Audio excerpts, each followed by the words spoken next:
परिवार संभालना है, यानी अपना जीवन संभालना है, जीवन जीना सीखना है, तो कहते हैं कि राम कथा सुननी चाहिए। उसमें हमें हमारे जीवन का सब कुछ मिलता है, कैसे रहना चाहिए, क्या क्या करना चाहिए। और कहा भैया परिवार सुधारना है, परिवार संभालना है, तो उसके लिए कौन सी कथा सुननी चाहिए? शिव पुराण की कथा। क्योंकि शिव जी का जो परिवार है बड़ा विचित्र परिवार है, और शिव जी की विशेषताएं और ये खुद तो पूजते ही हैं, अपना पूरा खानदान पूजवाते हैं, बच्चे बहुएं सब पूजेंगे भैया, नाती पोते तक इनके पूजते हैं। यहाँ पर कहते हैं कि परिवार को संभालना है, परिवार में प्रेम कैसे बनाना है, तो शिव जी की कथा सुननी चाहिए। अच्छा, यहाँ पर शिव जी का वाहन क्या है? क्या है? नंदी है ना, और माता जगदम्बा का वाहन सिंह है। तो अब ये बताइए कि सिंह का भोजन क्या है? गाय, यानी जो नंदी है वो सिंह का भोजन है। और अब भोलेनाथ के गले में जो सर्प है, सबको पता है कि भोले बाबा गले में सर्प रहता है। और गणेश जी का वाहन क्या है? मूषक। और सर्प का भोजन है मूषक, सबको पता है ये बात है। कार्तिक जी का वाहन क्या है? मोर। और भैया मोर का सबसे बड़ा दुश्मन है सर्प,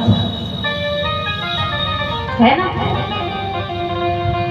अब ये बताओ कि इनके भोले बाबा के परिवार में एक दूसरे के कट्टर दुश्मन है, एक दूसरे को खाने वाले, लेकिन फिर भी ऐसा तालमेल बना के रखते हैं महाराज की सबके सब एक घाट पानी पीते हैं, कोई किसी से नहीं लड़ता झगड़ता, एक साथ रहते हैं, कभी झगड़ा नहीं होता। तो परिवार में कैसे तालमेल बनाना है, परिवार में कैसे प्रेम बनाना है, इसके लिए हमें शिव कथा सुननी चाहिए, सीखना चाहिए कि बाबा ने अपने परिवार में कैसे तालमेल बना के रखा है। और कहते हैं कि भागवत क्यों सुननी चाहिए? कहते महाराज भागवत श्रवण करने से लोक और परलोक दोनों सुधर जाते हैं। यहाँ हम कथा श्रवण करेंगे तो हमारा जीवन जीते जी हमें ये कथा मोक्ष प्रदान करती है। और महाराज कोई यदि पाप करते करते भी मर जाए, जीवन भर पाप किए हो, वो मर जाए पाप करते करते, तो ये श्रीमद् भागवत कथा उसको भी मोक्ष प्रदान करा देती है। आपने सुना होगा जो पितृपक्ष होता है उसमें अधिकतर ज्यादा कथाएं होती हैं। बहुत लोग हैं जो अपने पूर्वजों के लिए, पुरखों के लिए कथा श्रवण करवाते हैं। और आप कथा में भी सुनेंगे कि कैसे एक धुंधकारी जैसा पापी कथा को सुनकर कर गया। तो यहाँ पर हमारे जीवन में भी कथा श्रवण करने से कुछ बदलाव आते हैं, अगर कोई मन से कथा सुने तो। कथा सुनने के कुछ नियम हैं। जब हम कथा सुनने आए महाराज, तो कथा पांडाल में आते ही जो सांसारिक बातें हैं वो कथा पांडाल से बाहर होनी चाहिए। कथा पांडाल में बैठे हैं महाराज तो सिर्फ कथा ही सुननी है, यहाँ वहां ध्यान नहीं देना ज्यादा। और भैया अधिकतर ये भी होता है कि जब हम कथा सुनते हैं ना तो निद्रा रानी भी अपना प्रकोप दिखाती है, तो उनसे भी हमें सावधान रहना है। और यदि आप सब कथा मन से सुनोगे तो बहुत आनंदमय कथा है। कहते ठाकुर जी के गुणों की तो बात ही अलग है। हरि अनंत हरि कथा अनंता। मेरी बुद्धि में इतना सामर्थ्य नहीं है कि मैं ठाकुर जी के गुणों का बखान कर सकूं, लेकिन प्रयास है। जो गुरु कृपा हुई है, जो संत भगवान का आशीर्वाद मिला है,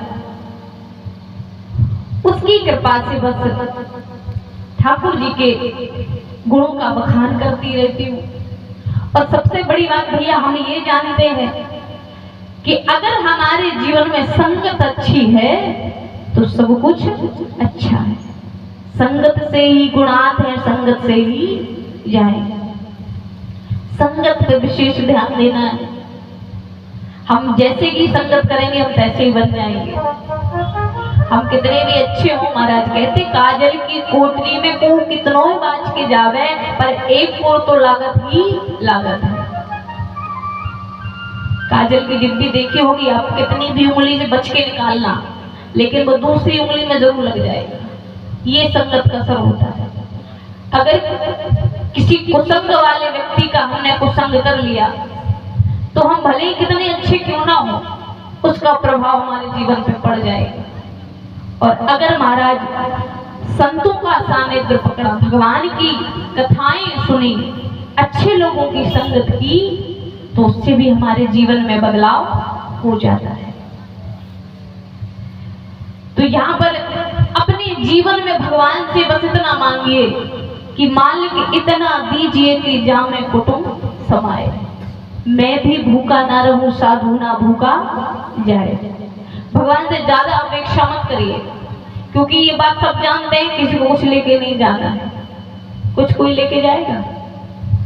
जितना भी कमाओगे और जितना कमाया है सब यहीं का यहीं रह जाना है, कुछ नहीं जाना साथ में। तो ज्यादा में पढ़ोगे महाराज तो भी परेशानी। जीवन भर सिर्फ मोह माया में ही फंसे रहोगे तो भजन करने का समय नहीं मिलेगा कि मिल जाएगा? कोई महाराज 1 घंटे बैठकर भजन नहीं कर सकता, कोई नहीं कर सकता। क्योंकि अगर हम 1 घंटे के लिए बैठते भी हैं तो महाराज मन में 100 ख्याल आते हैं, बेटे का, बेटी का, परिवार का, रिश्तेदारों का, नहीं हो पाता। इसीलिए भगवान से बस भगवान भी कहते हैं कि तू मेरा नाम लेता रहे। कलयुग की विशेषता ये तो है, कलयुग केवल नाम धारा, सुमर सुमर नर उतरे पार। ज्यादा पूजा पाठ करने की आवश्यकता नहीं है। कलयुग एक ऐसा युग है जहां पर भगवान ने स्वयं कहा है कि बस तू मेरा नाम लेता है, ज्यादा कुछ नहीं करना। और वो भी नाम लेना है मन से, ऐसे नहीं महाराज के सिर्फ मुंह से राम राम और पेट में बस एक भैया को ना से ही हो जाए, ऐसे कुछ नहीं हुए वालों। तो कभी ना तो किसी का बुरा करिए, ना बुरा सोचिए और ना ही बुरा देखिए। और संसार का क्या है महाराज, इस संसार में जो भी आया है, इस मृत्यु लोक में जो भी आया है, कोई सुखी नहीं है। है कोई सुखी? कोई कितना धनवान हो चाहे महाराज गरीब हो, कोई सुखी नहीं है। कोई तन दुखी, कोई मन दुखी, कोई धन बिन रहत उदास। और सुखी कौन है? थोड़े थोड़े सब दुखी और सुखी राम के दास। जो भगवान का भक्त होगा महाराज, उसी के पास सच्चा आनंद मिलेगा, वही असली सुख है। यहाँ महाराज अगर कोई धन से सुखी है महाराज तो उसको धन की प्राप्ति नहीं है, वो पैसों के लिए रोता है। और किसी को भगवान की कृपा से धन धान हो भी गया तो वो शरीर से सुखी नहीं है। शरीर में भगवान ने 1 लाख बीमारियां दे दी है सब कुछ महाराज, लेकिन खाते वही है दाल का पानी, वो भी गलाकर रोटी खानी पड़ती, घी भी नहीं चिपट सकते। ऐसी स्थिति है। इसीलिए जीवन में उतना ही मांगो भगवान से जितनी जरूरत है, ज्यादा के चक्कर में नहीं पड़ना। और यहाँ पर श्रीमद् भागवत जी में महर्षि वेद व्यास जी ने प्रथम श्लोक लिखा है। प्रथम श्लोक में भगवान के 3 स्वरूपों के बारे में बताया है।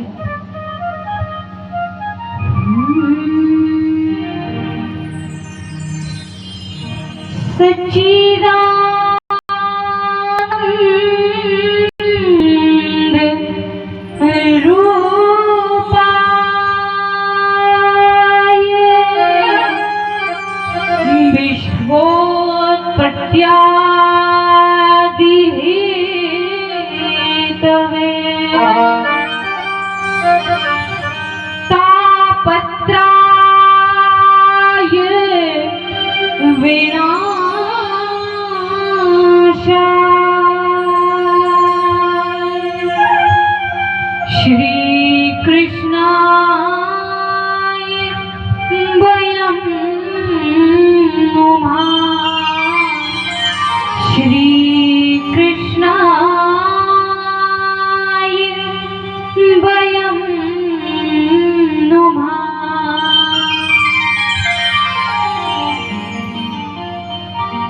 सच्चिदानंद रूपाय विश्वोत्पत्त्यादि हेतवे तापत्राय विनाशाय श्री कृष्णाय वयं नमः।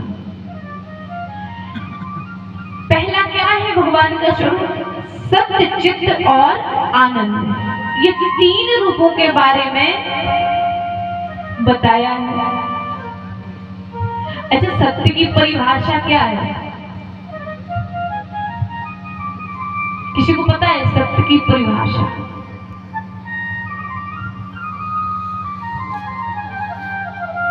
सत्य क्या है? जो हम अपने चारों तरफ देखते हैं वो सत्य है? है क्या वो सत्य? नहीं है। हम अपने चारों तरफ जो भी देखते हैं वो सत्य नहीं है। अब कोई कहेगा महाराज हमारा जीवन सत्य है,